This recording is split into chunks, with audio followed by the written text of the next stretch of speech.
Welcome to all. राज्यसेवा 2024 साठी आता आपण अंतिम टप्प्यामध्ये प्रवेश करत आहोत. तयारी एकदम जोरात नक्कीच तुमची सुरू असेल आणि त्यामध्ये त्याला काय म्हणतात की या प्रकारचे एखादी लेक्चर येणं हे सहसा त्याला काय म्हणतात की नकोसं वाटते विद्यार्थ्यांना. जास्त वेळ आपण काही सत्र घेणार नाही आहोत किंवा जास्त तुम्हाला त्याला काय म्हणतात स्ट्रॅटेजीचा डोस पाजणार नाही आहोत. फक्त काही पिन पॉइंट, काही टू द पॉइंट बाबी या आपल्या समोर या सादर करण्याचा किंवा तुम्हाला सूचित करण्याचा किंवा तुम्हाला पिन करण्याचा हा प्रयत्न या सत्रामधून आहे. याचं कारण म्हणजे कसं आहे, जशी जशी परीक्षा आता जवळ जवळ येईल तेव्हा मनामध्ये वेगवेगळे विचार डायरेक्ट म्हणजे जर परीक्षा अशी गेली तर मग काय, मग कसं, पुढे मी काय उत्तर देऊ, एक्सेट्रा एक्सेट्रा. आणि साहजिक आहे त्याला लगाम लावणं अत्यंत लक्षात ठेवायचं गरजेचं आहे त्या विचारांना. त्यामुळे फोकस कसं राहायचं किंवा आता या पुढील काही दिवसामध्ये तुमची काय स्ट्रॅटेजी, नियोजन, मार्गक्रमण हे कसं असलं पाहिजे या संदर्भात काही मिनिटांमध्ये आपण चर्चा करण्याचा हा प्रयत्न आपण करू. आता जवळपास मी व्हिडिओ तुमच्यापर्यंत केव्हा पोहोचत आहे हे मला माहीत नाही, परंतु जेव्हा मी व्हिडिओ रेकॉर्ड करत आहोत आता तोपर्यंत आता आपण राज्यसेवेच्या सराव मोडमध्ये एंटर तुम्ही झालेले असाल. सराव मोडचा अर्थ काय होतो, आणि बेसिकली ही परीक्षा एक्सपेक्टेड आपली एप्रिल महिन्यामध्ये होती, एप्रिल एंडला होती, पण ते वाढत वाढत जाऊन आता ते डिसेंबरपर्यंत पोहोचली. 1 डिसेंबरला ती पोहोचली. त्यामुळे आता रीडिंग, कंटेंट, वाचन हा तर काही प्रश्न नाहीच आहे. हा तर म्हणजे हे बाब कोणाचीच नसेल जो सिरियस अटेम्प्ट आपण करून राहिलो. आता सर्वात महत्त्वाचं म्हणजे एका वाक्यात मी आजच्या लेक्चरचा सार जर सांगतो म्हटलं आणि इथं जरी लेक्चर तुम्ही थांबवलं तरी मोर दॅन सफिशियंट आहे. आजच्या लेक्चरचा सार आहे तो म्हणजे सराव. आता तुम्ही यानंतर काय करायला पाहिजे, सरळ मुद्द्याला हात घालतो. आता काय करा की जेव्हापासून माझा व्हिडिओ बघितला त्यानंतर सगळ्यात पहिल्यांदा झेरॉक्स सेंटरवरनं पहिल्यांदा FYQ म्हणजे फ्युचर इयर क्वेश्चन्स पेपर, ज्याला काही लोक MCQ, काही लोक सराव पेपर म्हणतात, ते आणा. आता रीडिंग बंद करा, कारण रीडिंग आता झाली, 3 वेळा एक्झाम समोर गेलेली आहे. याचं कारण 4 जून 2023चा किंवा 30 एप्रिल 2023चा जर अनुभव आपण बघतो म्हटलं तर त्यामध्ये बरेच विद्यार्थी पूर्व परीक्षा नापास या कारणामुळे झाले होते कारण त्यांना डे डिसिप्लिन मेंटेन करता आली नव्हती. डे डिसिप्लिनचा अर्थ होतो एक्झाम हॉलमध्ये गेल्यानंतर जे ऑपरेशन्स करायला पाहिजे क्वेश्चन्स पेपर सोबत ते त्यांना मेंटेन झाले नाही आणि त्या कारणामुळे मुलांचे रिझल्ट गेले. वाचन नाही केलं तर 100% रिझल्ट गेला, त्यात काही मोठी गोष्ट नाही आहे. तुम्हालाही माहीत असते, आपण रिडिंगच नाही केलं, वाचनच नाही केलं, त्यामुळे आपला रिझल्ट येत नाही किंवा आला नाही. पण रिडिंग केल्यानंतर त्याला काय म्हणतात की जो छोटासा स्पॅन असतो म्हणजे रिझल्टचा तुमच्या मधातला, त्यामध्ये लक्षात ठेवायचं ते डे डिसिप्लिन किंवा तो दिवस मेंटेन करणं अत्यंत गरजेचं आहे. आणि 2 पेपर तुम्हाला असणार आहे, GS आणि CSAT. त्यामुळे दुपारी जर झोपण्याची सवय असेल, आता हा काही मोठा मुद्दा नाही, परंतु लक्षात ठेवायचं मुद्द्यापेक्षा हा काही छोटा पण नाही आहे. दुपारी झोपण्याची सवय असेल, सेंटर जर दूर आलं आणि दुपारी जर झोप नाही झाली तर 100% CSATवर परिणाम पडू शकतो. साहजिक आहे, क्वालिफाईंग आहे तो, पण शेवटी पेपर आहे ना तो. बरेच विद्यार्थी CSAT नाही क्वालिफाय होत. मी वारंवार म्हणतो पूर्व आहे, प्री आहे, म्हणून त्याला व्यवस्थितपणे सांभाळणं गरजेचं आहे. आणि मागच्या 3-4 वर्षापासून राज्यसेवेचा अनुभव जर घेतला तर माहिती असेल रिपिटेशन खूप जास्त आहे पूर्वमध्ये, मुख्यमध्ये आणि फायनल रिझल्टमध्ये सुद्धा. म्हणून अशा वेळेस ते काही छेदणं काही मोठी गोष्ट नाही आहे. त्यासाठी आता त्याला काय म्हणतात की जे स्टेप 2 मध्ये आपण कन्वर्ट होत आहोत तर तो आहे सराव पेपर. म्हणून काही टिप्स माझ्या त्यासाठी असेल. तुम्ही काय करा तर बघा, जर मी विषयावर आलो, बेसिकली ह्याच्याबद्दल मी नंतर बोलतो. PW मार्फत तुम्हाला एक गोल्डन अपॉर्च्युनिटी ही ऑफलाईन टेस्टची आलेली आहे, मी सांगतो, याला नंतर घेऊ आपण. 2 मिनिटं थांबा. आता विषय काय करायचा आहे तुम्हाला बघा. जो आयोगाचा टाइम आहे पेपरचा, मॉर्निंगचा आणि इव्हिनिंगचा, आफ्टरनूनचा, त्याच दरम्यान पेपर सॉल्व्ह करायला सुरुवात करा. सराव पेपर कोणी कोचिंग क्लासेसचे घ्या, कोणती घ्या, फक्त एक कोचिंग क्लासेसची घेऊ नका. सरळ म्हणजे उदाहरणार्थ सोमवारी 1 तर मंगळवारी 2, बुधवारी 3, गुरुवारी 3. यामुळे काय होते माहिती आहे का, लँग्वेज व्हेरिएशन होते. ना तुम्ही एकाच क्लासचे टेस्ट जर सॉल्व्ह करत गेले तर तेच लँग्वेज डोक्यामध्ये येते आणि पेपरमध्ये गेल्यानंतर लँग्वेज दुसरी असते आणि तिथं मग हंगारतो आपण. म्हणून असं करू नका. मल्टी क्लासेसचे पेपर सॉल्व्ह करा. ओके, पेपर समजा घेतला तुम्ही, पेपर सॉल्व्ह करायला सुरुवात केली, पेपर सॉल्व्ह झाला की आन्सर की बघा, आणि आन्सर की बघितल्यानंतर मग बघून घ्या कोणते चूक आहे, सॉरी बरोबर, कोणते चूक आहे, कोणते बरोबर आहे, कोणते चूक आहे, बरोबर आहे असं बघून घ्या. आणि ते झाल्यानंतर क्लासची एक्सप्लेन शीट बघू नका किंवा त्या टेस्टची जी एक्सप्लेन शीट आहे ते बघू नका, फक्त आन्सर लावून घ्या. यानंतर बघा की अरे माझं का बरं चुकलं रे, लगेच पुस्तक ओपन करा आणि तेवढाच टॉपिक बघा जेवढा तो आलाय. आणि जे प्रश्न आहे टेस्ट सिरीजचे साहजिक आहे बुकवर किंवा बुक आधारित असेल, सिलेबसच्या बाहेरचे प्रश्न नसतील. का बरं चुकलं ते बघा, हा इथं हे विचारलं होतं, इथं हे दिलं होतं. या प्रकारे जर तुम्ही समजा सराव करत गेले तर काय होईल माहितीये का, सरावातून रिव्हिजन होईल तुमचं. बरोबर, समजा हा प्रश्न आहे, अरे हा डाऊटफुल होता, मी तुक्का मारला होता, एक वेळा बघून घेतो, अरे हे दिलं. यामुळे माइंडला काय होईल माहितीये का, तशी चालना मिळेल आणि सेम माइंड तुमचा एक्झाम हॉलमध्ये परफॉर्म करेल. नाही तर तुम्ही ती अपेक्षा करू नका बरं का की एक्झाम हॉलमध्ये गेल्यानंतर माइंड डायरेक्ट परफॉर्म करायला लागेल. नाही, तसं त्याला या 20 दिवसामध्ये एक त्याला काय म्हणतात की सपोर्ट द्यावा लागेल, एक सवय लावावं लागेल, एक हॅबिट द्यावी लागेल. माझ्या लेक्चरचा सेंटर बिंदू हा काय आहे तुम्हाला कळलं असेल. 20 दिवस नाही आहे, 15 दिवस नाही आहे. माझ्या लेक्चरचा सेंटर बिंदू आहे डे, दिवस. मी त्याच्यावर फोकस करून ही चर्चा करण्याचा प्रयत्न मी तुमच्या सोबत करत आहोत. त्यामुळे या पद्धतीनं म्हणजे काय होईल, इको, जॉग्राफी, पॉलिटी असं पुढच्या म्हणजे एका पेपरला 2 तास 3 तास रिव्हिजन द्या. म्हणजे 3 तासामध्ये अख्खा पेपर हा तुमचा रिवाइज होईल, अख्खे टॉपिक हे रिवाइज होईल आणि माइंडला सवय पडेल switch off switch on, switch off switch ऑनची. या पद्धतीनं आता थोडा वेळ गेला तर चालते, पटापट काय करा, क्वेश्चन पेपर गोळा करा, जेवढे जास्त गोळा होईल तेवढे करा. आता रीडिंग करत बसू नका. बसू नका म्हणजे आता मला सांगा बाबा, पेपर 7 महिने समोर गेला, आता कुठे रीडिंगचा प्रश्न आहे हा, that is a genuine problem ना. त्यामुळे आता मेन आहे एकच शब्द, तो म्हणजे मोठा लिहून टाकतो, प्रॅक्टिस. पण ती कशी करायची समजलं. अगेन मी सांगतो, क्वेश्चन्स पेपर घ्या आणि क्वेश्चन्स पेपर घेतल्यानंतर त्यामध्ये काय करा की सॉल्व्ह करा, आयोगाचा टायमिंग लावून त्याच वेळेस बघा. कारण त्यावेळेस म्हणजे जर पेपर सॉल्व्ह केला तर एक्झाम हॉलमध्ये सेम माइंडला तो कॉल जाईल की मला पेपर सॉल्व्ह करायला लागते. डन. आणि पेपर घेतल्यानंतर त्याचं आन्सर की लावून घ्या आणि आन्सर की लावल्यानंतर बघा माझं का चुकलं, हे माझं का इथं मी तुक्का लावला, बरोबर आलं. आणि साहजिक आहे 100 पैकी समजा 50 जरी प्रश्न चुकले तर 50 टॉपिक रिवाइज होईल ना तुमचे.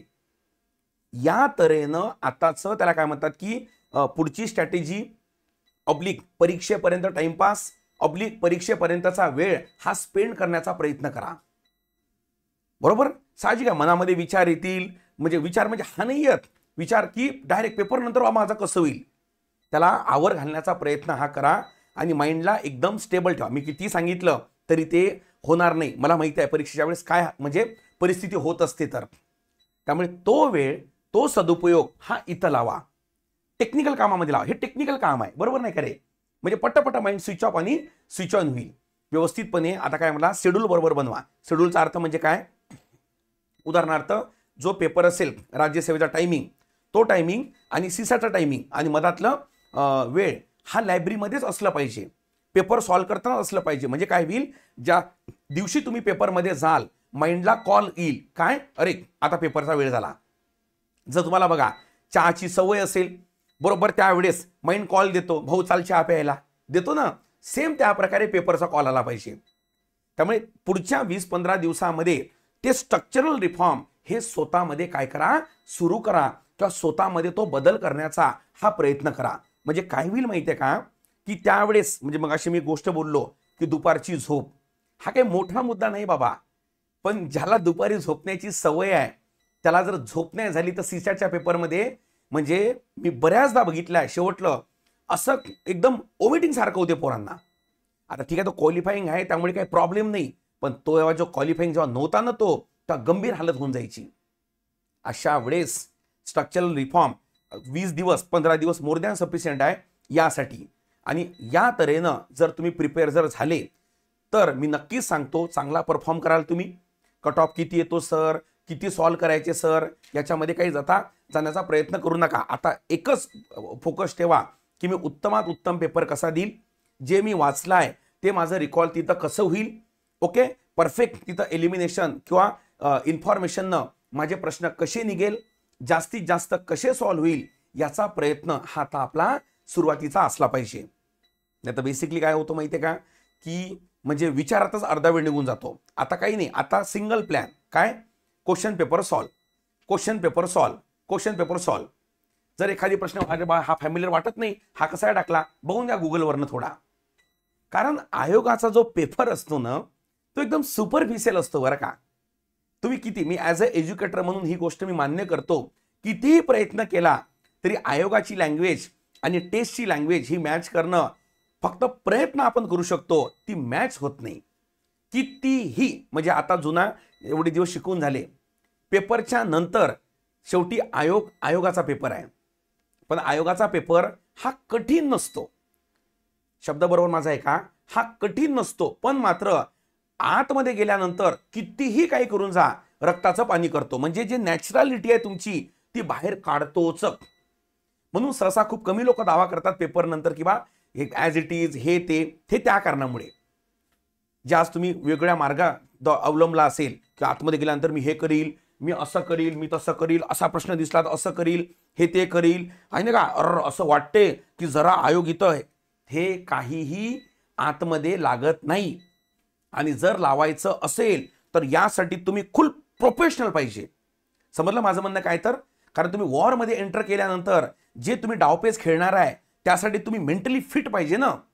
त्यासाठी तुम्हाला मागच्या आता या 15 दिवसामध्ये काही स्ट्रक्चरल रिफॉर्म करावे लागतील, बरोबर नाही का. आता अचानक परीक्षा दिवशी आतमध्ये गेला आणि माइंडला कॉल आला की ज्यावेळेस तुम्ही चहा टपरीवर चहा पित असता, नाश्ता करत असता, तो जर तुमच्या आयोगाच्या पेपरचा वेळ असेल, कळलं माझं म्हणणं काय तर. उदाहरणार्थ समजा तुम्ही 11:30 वाजता नाश्ता करायला जाता उदाहरणार्थ, आणि तो पेपरचा वेळ असतो आणि डायरेक्ट पेपरमध्ये गेले तर माइंड त्याला काय म्हणतात की नाही सपोर्ट करणार. त्यावेळेस माइंड आणि तुम्ही हे सोबत चालले पाहिजे. आय अगेन रिपीट, हे खूप मोठं चॅलेंज आहे बरं का, की आतमध्ये जाणं, हे एलिमिनेशन, बरोबर.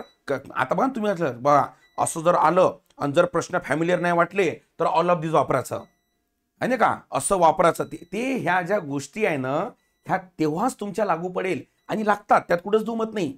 जेव्हा तुम्ही मेंटली, म्हणजे त्याला मी शब्द वापरतो स्ट्रक्चरली फिट राहाल.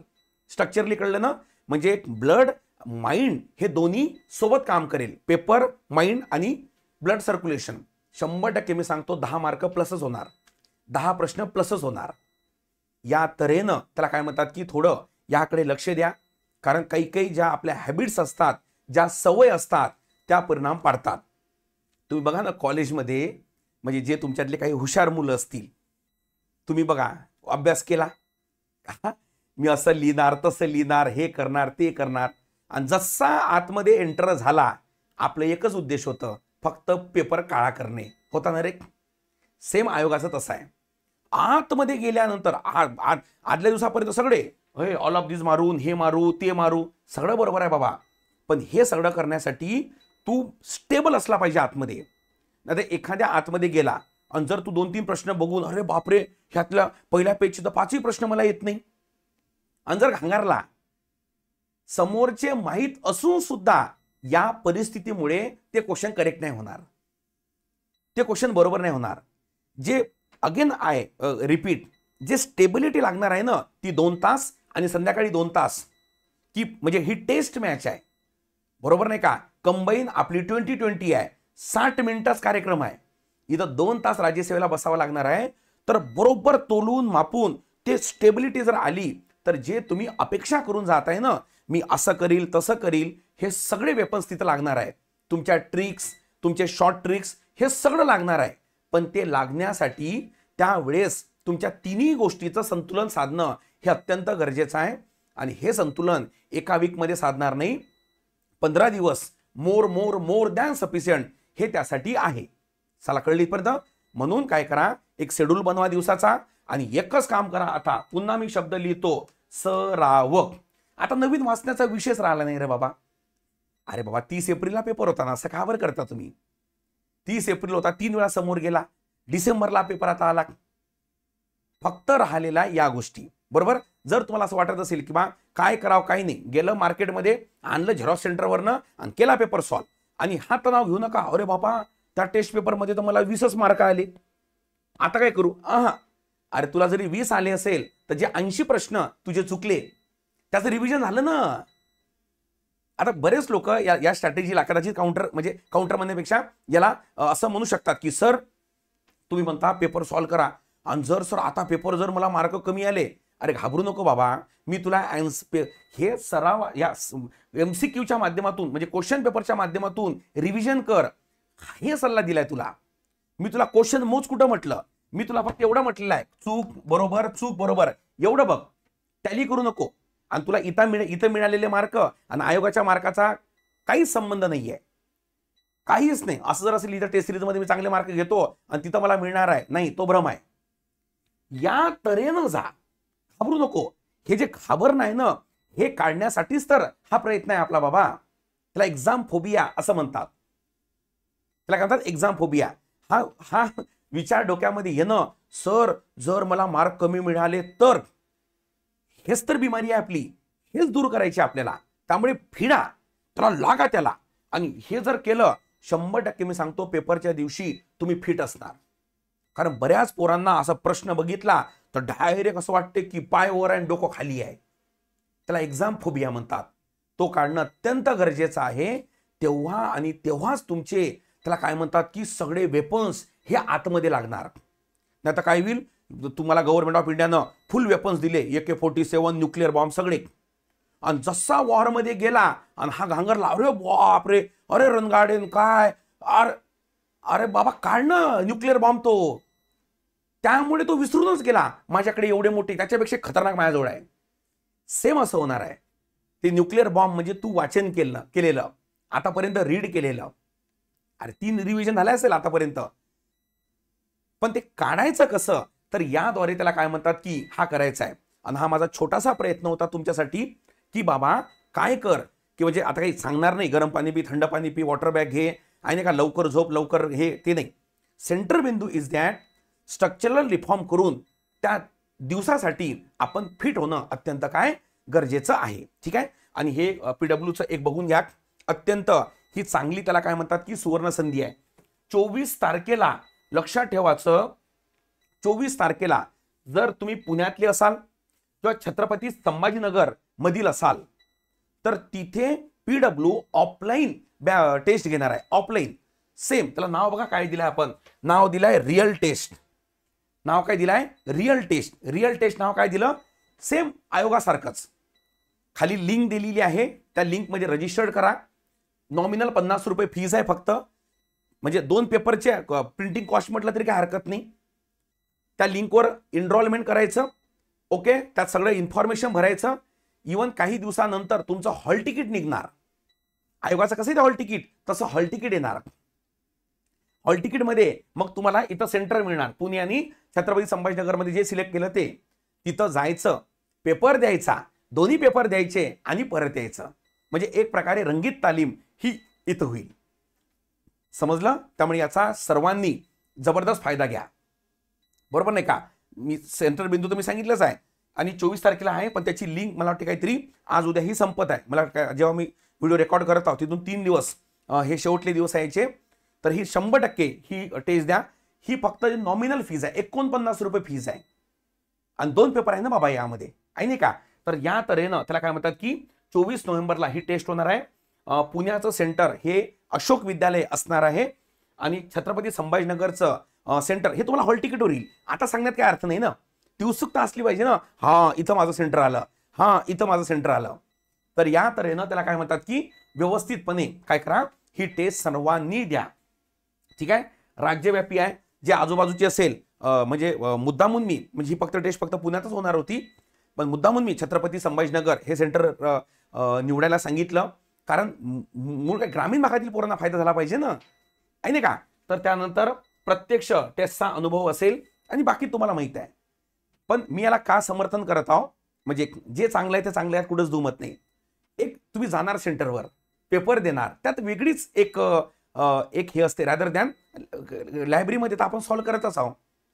जे वातावरण पाहिजे ते परीक्षेचं ते बरोबर काही दिवसाआधी तुम्हाला इथं अवेलेबल होऊन जाईल.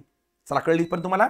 तर या तऱ्हेनं याचा काय घ्या सर्वांनी, ही कंपल्सरी टेस्ट समजून घ्या माझ्याकडनं, तुम्हाला घ्यायचीच आहे असं समजलं तरी काही हरकत नाही. आता ही जर ऑनलाईन असती तर ठीक आहे, म्हणजे आपण विचार केला असता, पण ऑफलाईन असल्यामुळे सर्वांनी याचा काय करा तिथं हा लाभ घ्या, म्हणजे तुम्हाला व्यवस्थितपणे फायदा होईल. विषय कळलं.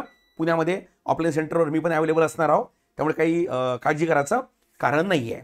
ठीक आहे, तर मी तर थांबतो, लेक्चर काही लांबवत नाही आणि आता ती वेळ पण नाही आहे लेक्चर म्हणजे ऐकण्याची. फक्त 2 वाक्यामध्ये सार सांगतो. 1 डिसेंबरला चांगला परफॉर्म करण्यासाठी आपल्याला त्याच्या 15 दिवसाआधी काही स्ट्रक्चरल स्वतःमध्ये बदल करणं गरजेचे आहे. बदल नंबर 1, ज्यावेळेस आयोगाचे पेपर असणार त्यावेळेस तुम्ही लायब्ररीमध्ये असायला पाहिजे. नंबर 2, क्वेश्चन पेपर सॉल्व्ह करत असले पाहिजे. नंबर 3, क्वेश्चन पेपर झाला की त्याचं लगेच विश्लेषण. चला कळलं. सीसॅट झाला की त्याचं विश्लेषण. असं रोज करा. सोडवा 15 पेपर, 15 हे 16. तुम्ही 100% सांगतो एक्झाम हॉलमध्ये गेल्यानंतर एकदम चिल राहाल, कूल राहाल, स्टेबल राहाल, घाबरणार नाही. कारण माइंड हॅबिच्युअल झालं ना रे बाबा. माइंडला माहित आहे ना, आता पेपर आहे, 11 वाजले पेपर आहे, 10 वाजले पेपर आहे, 4 वाजले पेपर आहे, 3 वाजले हे आहे, या तऱ्हेनं. आणि दुपारी झोपायची सवय बंद करा आता काही दिवस, नाहीतर परिणाम पडत नाही पण पॉझिटिव्ह परिणाम म्हणजे काही दिवस फक्त. तर या तऱ्हेनं हा बदल करा, नक्कीच तुम्हाला काय होईल त्याचा फायदा होईल. ओके, ही टेस्टची लिंक ही खाली दिलेली आहे, ती पिन करा, रजिस्ट्रेशन करा आणि सर्वांनी ही टेस्ट द्या. याला रिस्पॉन्स अत्यंत चांगला आलेला आहे आणि एक ऑफलाईनचा तुम्हाला चांगला अनुभव मिळेल. ठीक आहे, मला काय डिलिव्हर करायचं आहे तुम्हाला हे तुम्हाला समजलेलं असेलच. इथं मी थांबतो. धन्यवाद आणि परीक्षेसाठी खूप खूप शुभेच्छा. पूर्व परीक्षा काढा. विषय कळला का? कारण पूर्व आहे. मेन्सला 100% बघून घेऊ आपण काय करायचं, तर त्याबद्दल घाबरू नका. पूर्व पास होणं म्हणजे माहिती आहे ना, पूर्व पास होणं म्हणजे मी शब्द 75% वापरतो पण जास्त होईल. पूर्व पास होणं म्हणजे 50% पोस्ट निघणं आहे. पूर्व पास होणं म्हणजे 50% पोस्ट निघणं आहे. कारण तुम्हाला माहिती असेल माझा संबंध हा पूर्व परीक्षेचा म्हणजे जो तळागाळातून विद्यार्थी येतो त्याच्यासोबत माझा संबंध जास्त येतो. तर त्या दृष्टिकोनातून त्याला काय म्हणतात की चांगला अभ्यास करा. All the best. Thank you so much.